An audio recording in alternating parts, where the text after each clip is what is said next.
C'est toujours un réel plaisir, mesdames et messieurs, d'être parmi vous dans cette nouvelle édition. Bonsoir et bienvenue. Parlons tout de suite d'insécurité pour commencer.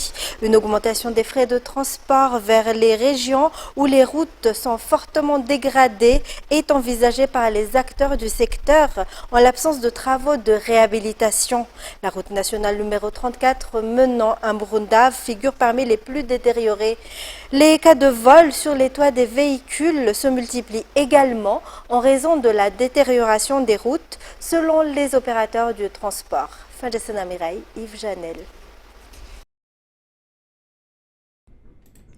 Alors qu'auparavant, le trajet entre Antananarivo et Murundave durait 18 heures. La dégradation des routes a fait grimper ce temps jusqu'à 24 heures actuellement. Les tronçons entre Ankaramen et Dablav jusqu'à Mianjvaz sont les plus endommagés. Outre la route nationale numéro 34, la route nationale numéro 7 est également en mauvais état, malgré des travaux en cours à certains endroits. Le trajet Antananarivo-Fianarantsoa prend désormais 12 heures, contre moins de 2 heures auparavant. Les actes de vol sur les routes aggravent encore la situation, favorisée par le mauvais état des voies. Les coopératives sont contraintes de remplacer les marchandises volées par les bandits sur la route, ce qui entraîne des pertes pour les opérateurs de transport. Les dépenses en carburant augmentent également, selon ces acteurs. Par ailleurs, une hausse des frais de transport serait envisagée si aucune réhabilitation des routes n'est effectuée, selon toujours ces acteurs du secteur.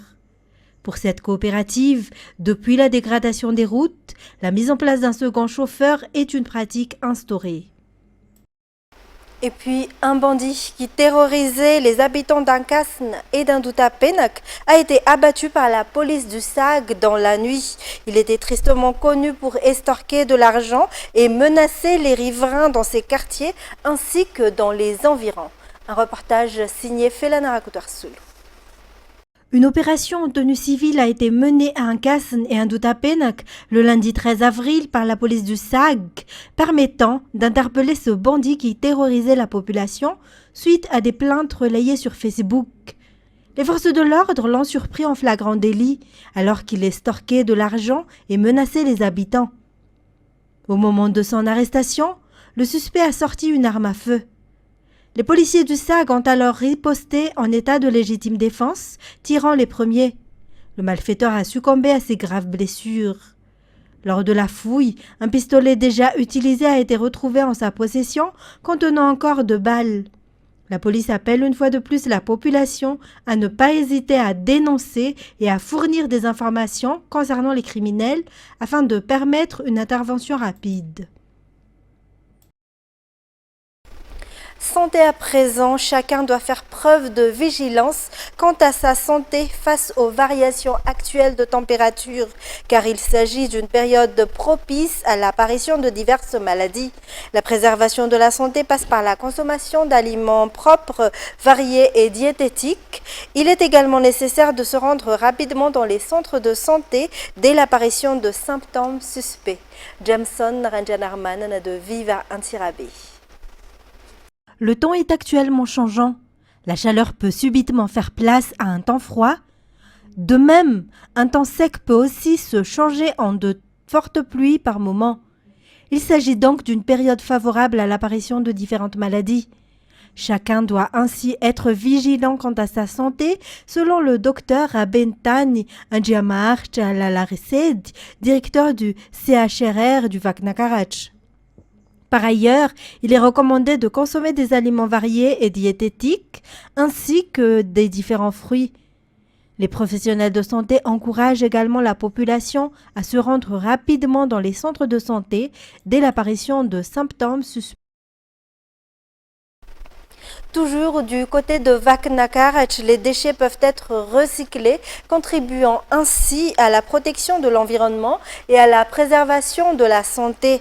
Cela a été mis en évidence lors du festival Zéro Déchet, 3e édition, organisé par l'association Ousdouk en collaboration avec la Direction régionale de l'environnement et du développement durable de Vaknakarach. Jameson Ranjanarmanan. L'événement Sans déchet ou Festival Zéro déchet, 3e édition, s'est tenu toute la journée du samedi devant le monument d'Antirabé. Il a été organisé par l'association Ousdouk en collaboration avec la direction régionale de l'environnement et du développement durable de Vakna Karaj, ainsi que plusieurs autres associations. Cet événement est important car il contribue grandement à la propreté de la ville, en plus de préserver l'environnement et la santé, explique le député Razaf Nmarou Désiré, district d'Antirabé 1. L'événement visait à sensibiliser et informer le public que les déchets peuvent être recyclés. L'association Ousdouk, organisatrice de ce festival Zéro déchet, en est un exemple concret. La direction régionale de l'environnement et du développement durable a également mené des actions de sensibilisation auprès des personnes talentueuses dans le domaine du recyclage des déchets. L'événement s'est poursuivi avec des ateliers de recyclage, un concours de collecte de déchets ainsi que des opérations de nettoyage de la ville. Plusieurs stands ont également exposé les produits issus de recyclage, en plus des animations artistiques et des diverses actions de sensibilisation. Dans un tout autre sujet, de nombreuses femmes vulnérables recherchent actuellement des formations leur permettant d'accéder à l'autonomie professionnelle et financière. Selon une association, les centres de formation ne suffisent plus à répondre à la demande. Cette association projette ainsi de créer un nouveau centre qui sera implanté à la Camis Fénorif. Andiniana Martina Nzaranjiansu. Environ une vingtaine de femmes vulnérables bénéficient chaque trimestre de formations en couture et en numérique à Batrouk. L'objectif de ces formations est de leur permettre d'atteindre l'autonomie professionnelle et financière afin d'améliorer leurs conditions de vie. Cependant, le nombre de ces femmes en situation de précarité à la recherche de ces formations ne cesse d'augmenter. Les capacités d'accueil de ce centre de formation sont désormais insuffisantes, d'où l'idée de créer une nouvelle structure.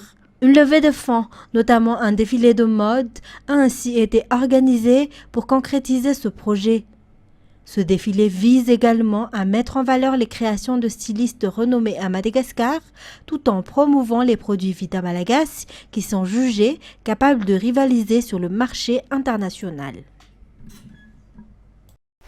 Côté sport, les catégories jeunes sont mises en avant avec de nombreuses compétitions car elles constituent la base du développement du basket à Madagascar, selon le président de la section Antananarivo-Vuj, Félix Andjianantenain.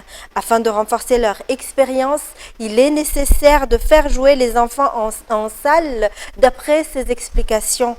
Ainsi, les quarts de finale des catégories des moins de 14 et moins de 16 ans du championnat de la section Antananarivo-Vuj se sont tenus au gymnase d'Ankats. Narsou Razakassan et Michel Rakoutsan pour plus de détails. Les quarts de finale du championnat de la section Antananarivo-Vuj en basketball pour les catégories des moins de 14 ans et des moins de 16 ans se sont déroulés le week-end dernier. La section ne cesse de chercher des moyens pour développer cette discipline. Faire jouer les jeunes en salle constitue d'ailleurs une première initiative dans le cadre de la nouvelle gestion dirigée par le président de la section, Félix Andjianantenain. La section se concentre actuellement davantage sur les compétitions des catégories jeunes. Le président a également souligné que la formation et l'encadrement des jeunes talents sont essentiels pour assurer un avenir prometteur à cette discipline. Parmi les 95 clubs qui composent actuellement la section, les jeunes sont les plus nombreux à participer aux compétitions. Étant donné qu'il s'agit d'enfants, de nombreux parents assistent aux matchs. Avant le lancement de cette saison, une formation leur a été dispensée afin de mieux comprendre les règles encadrant les compétitions. Les demi-finales de ce championnat de la section Antananarivo-Vuj de basket se poursuivront ce samedi au gymnase d'Ankatsu. Et puis la compétition visant à désigner le champion de Madagascar en basket, catégorie première division N1A pour la zone centre-sud, se tient actuellement à Antirabé. 6 équipes masculines et 6 équipes féminines issues de différentes ligues régionales y participent. Les 4 premières équipes, hommes et femmes, disputeront le championnat de la Ligue régionale Vakna Karaj ce samedi et ce dimanche. Jameson Ranjanarman de Viva Antirabé. La compétition de classement pour le championnat de Madagascar de basketball, catégorie première division N1A, pour la zone centre-sud se tient au gymnase couvert aux normes de piste de Vatfoot à Antsirabe, du samedi 11 avril au dimanche 19 avril. 6 équipes masculines et 6 équipes féminines provenant de plusieurs ligues régionales y prennent part. La Ligue régionale du Vaknaker a été choisie par la fédération pour accueillir l'événement à la suite d'une assemblée générale. Des préparatifs ont été effectués pour accueillir les rencontres. Ce gymnase couvert peut accueillir des matchs en soirée car il répond aux normes requises pour des compétitions nationales de ce type. La Fédération malagaise de basketball est satisfaite de l'accueil. Les 4 premières équipes, tant chez les hommes que chez les femmes dans cette catégorie N1A, disputeront le championnat de la Ligue régionale Vaknaker ce samedi et dimanche. La cérémonie d'ouverture officielle de la compétition s'est tenue dimanche dernier. Une compétition similaire pour la zone centre-nord-ouest se déroulera à Madzang. Voilà pour les actualités locales. On passe à présent aux actualités internationales. Israël et les États-Unis sont engagés dans un écrasement total du Liban, ce qui signifie aller jusqu'au bout et obtenir du gouvernement libanais qu'il se transforme en un supplétif de l'État israélien, avec en contrepartie une baisse des frappes israéliennes. France 24. 3, 2, 1. Ces soldats israéliens se filment dynamitant des bâtiments dans le sud du Liban. Des vidéos d'explosions dans cette zone contrôlée par l'armée israélienne. Nous en avons recueilli plusieurs et nous les avons faites analyser par différents spécialistes. Pour eux, elles sont dues à des explosifs posés et non pas à des frappes. Nous avons localisé cette vidéo. Il s'agit du village de Der Syrian, à 6 km de la frontière israélienne. Il a été rasé, comme le montrent ces images prises par des drones.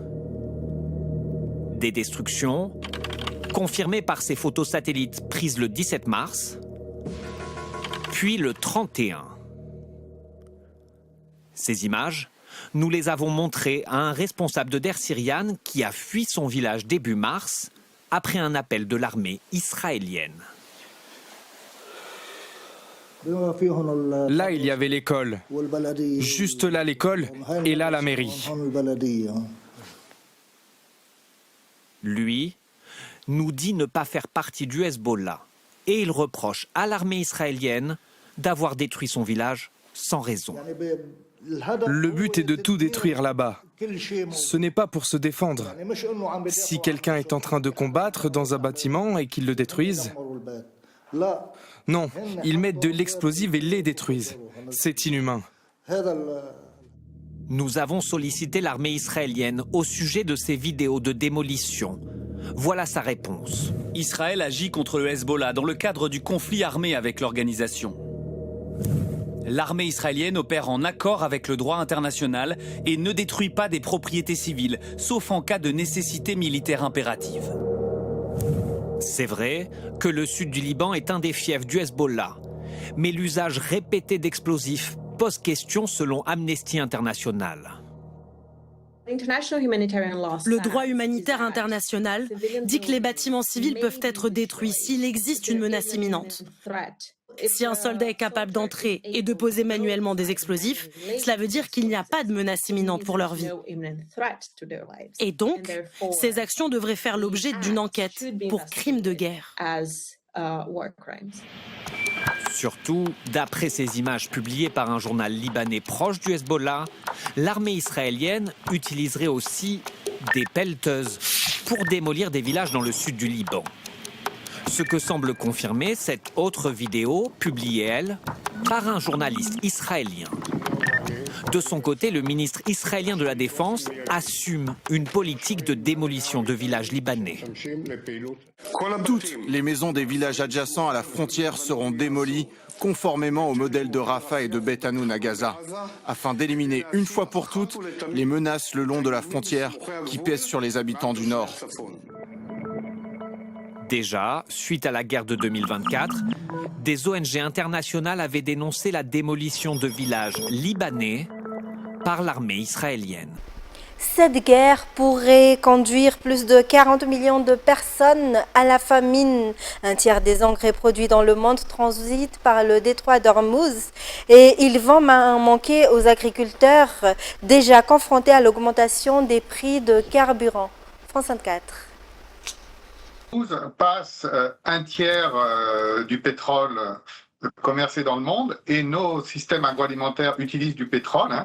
Les camions utilisent du diesel, les tracteurs utilisent du diesel, donc c'est un effet immédiat.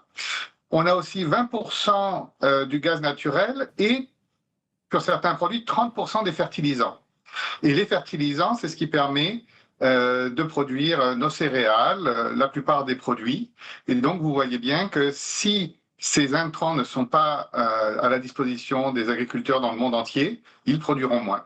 Aujourd'hui, les prix alimentaires sur les marchés mondiaux n'ont pas encore augmenté parce qu'on a eu des récoltes plutôt opulentes dans les dernières semaines, dans les derniers mois, donc il y a de la nourriture.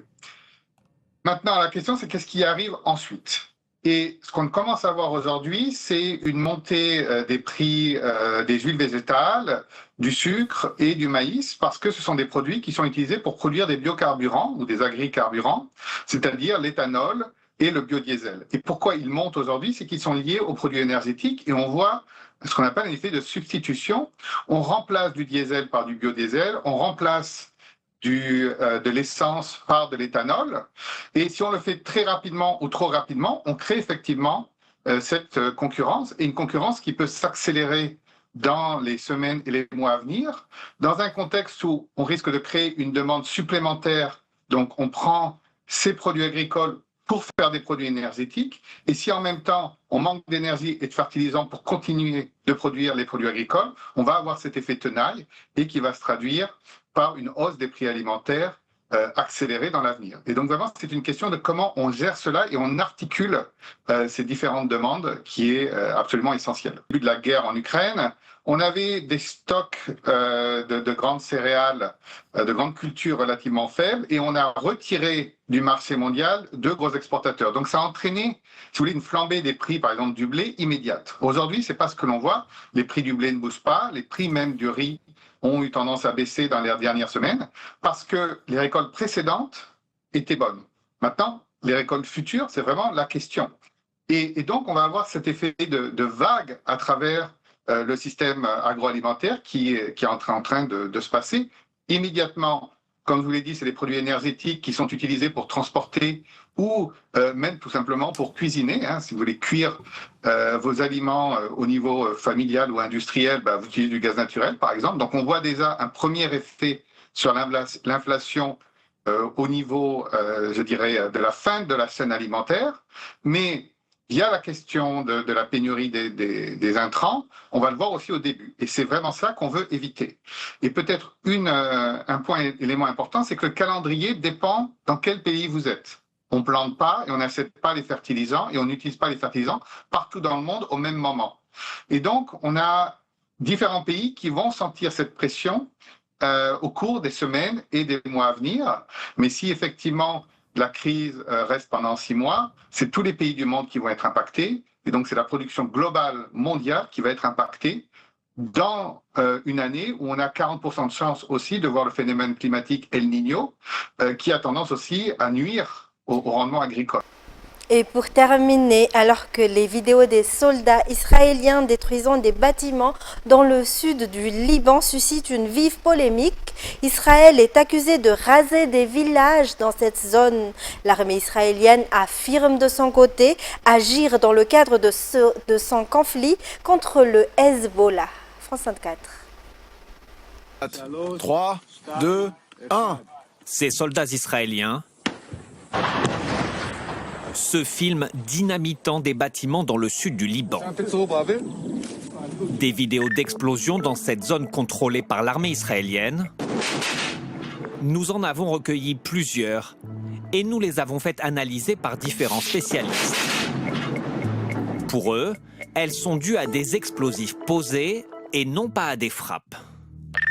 Nous avons localisé cette vidéo. Il s'agit du village de Der Syrian, à 6 km de la frontière israélienne. Il a été rasé, comme le montrent ces images prises par des drones. Des destructions confirmées par ces photos satellites prises le 17 mars, puis le 31. Ces images, nous les avons montrées à un responsable de Der Syriane qui a fui son village début mars après un appel de l'armée israélienne. Là, il y avait l'école. Juste là, l'école, et là, la mairie. Lui nous dit ne pas faire partie du Hezbollah et il reproche à l'armée israélienne d'avoir détruit son village sans raison.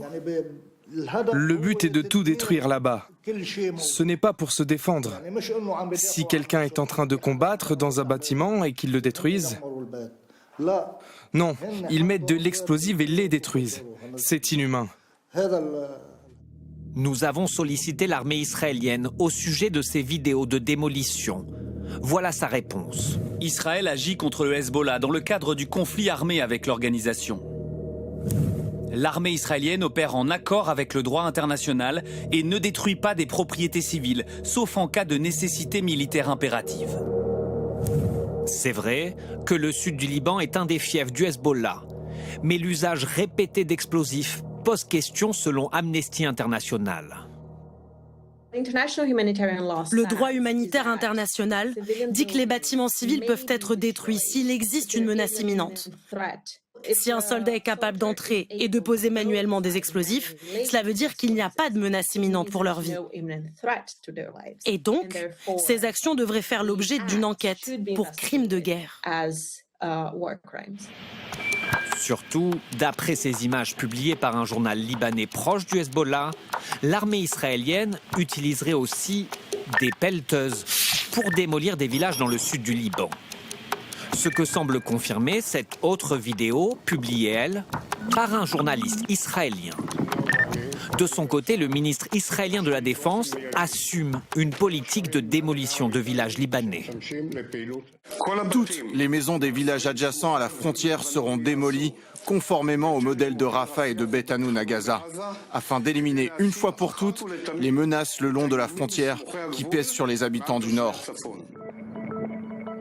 Déjà, suite à la guerre de 2024, des ONG internationales avaient dénoncé la démolition de villages libanais par l'armée israélienne.